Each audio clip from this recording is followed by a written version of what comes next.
Mesdames et messieurs,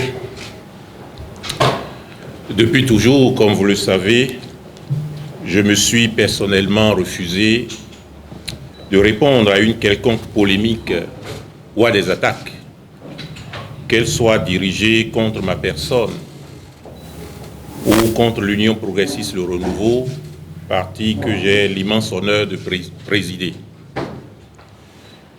Je me le suis interdit parce que l'important pour les militants de l'Union progressiste Le Renouveau réside dans la structuration et la modernisation du parti tel que contenu dans le plan stratégique rendu public au lendemain de l'installation de la haute direction politique du parti. L'immensité et la noblesse de ces missions n'autorisent ni les militants ni les dirigeants à se détourner de l'essentiel qu'évoque l'appel de la direction exécutive nationale du parti, lancé depuis la ville de Parakou, à la suite de la validation de la mise en place des cellules du parti sur toute l'étendue du territoire national.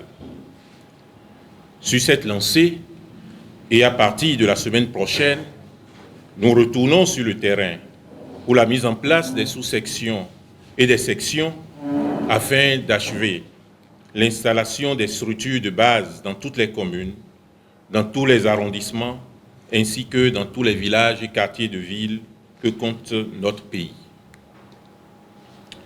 Malheureusement, les événements de ces derniers jours, faits de montages grotesques et de calomnies, m'obligent, par devoir, par fidélité à la vérité, par responsabilité, de rompre le silence. Le présent point de presse a pour objet d'apporter les clarifications nécessaires à nos concitoyens qui, épris de paix et de justice, ont besoin de vérité. Depuis quelques jours, en effet, des propos relevant de l'imagination de leurs auteurs, mensongers, diffamatoires, sont largement diffusés, donnant lieu à des commentaires tendancieux, imputés à ma personne et au parti. Ces propos méritent d'être démentis avec énergie. La question des candidatures aux différentes élections, aux différents scrutins, ne peut en effet être examinée en dehors de notre parti.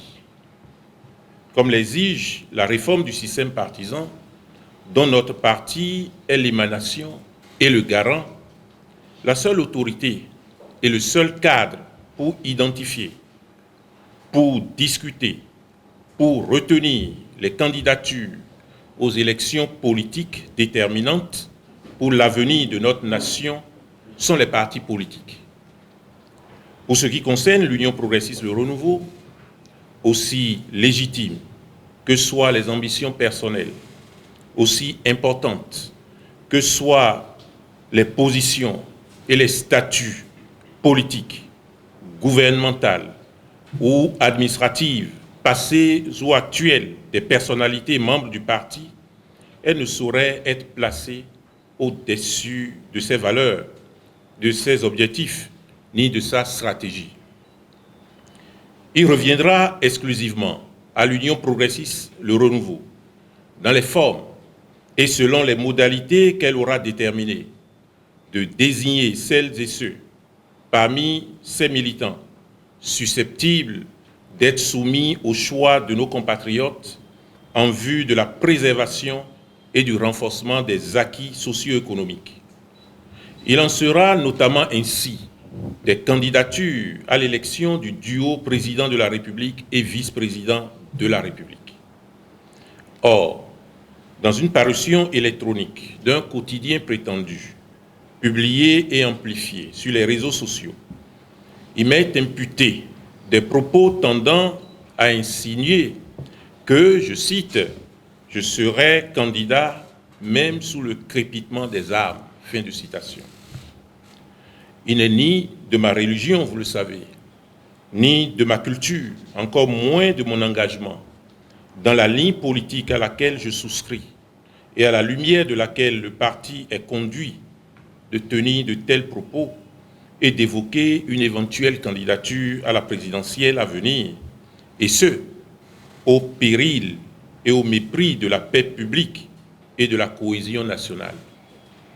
Le contenu de cette publication, imaginaire, grotesque et mensonger, porte atteinte non seulement à la dignité, mais encore à l'honneur de ma personne. Je les condamne sans réserve. L'extrême gravité de ces propos et l'intention manifeste de nuire de leurs auteurs et de leurs complices ne sauraient rester sans suite judiciaire. D'autant que ceux-ci ont également cherché à atteindre la réputation de rassemblement, de paix, de progrès et de cohésion nationale de notre parti. Je salue l'élan considérable et appréciable de solidarité des militants et des sympathisants du parti et appelle chacun et chacune à la sérénité et à la tranquillité.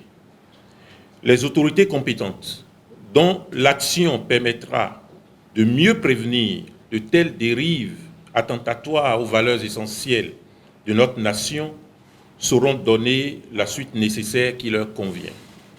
J'appelle chacun, encore une fois, à la sérénité et à la responsabilité. Je vous remercie.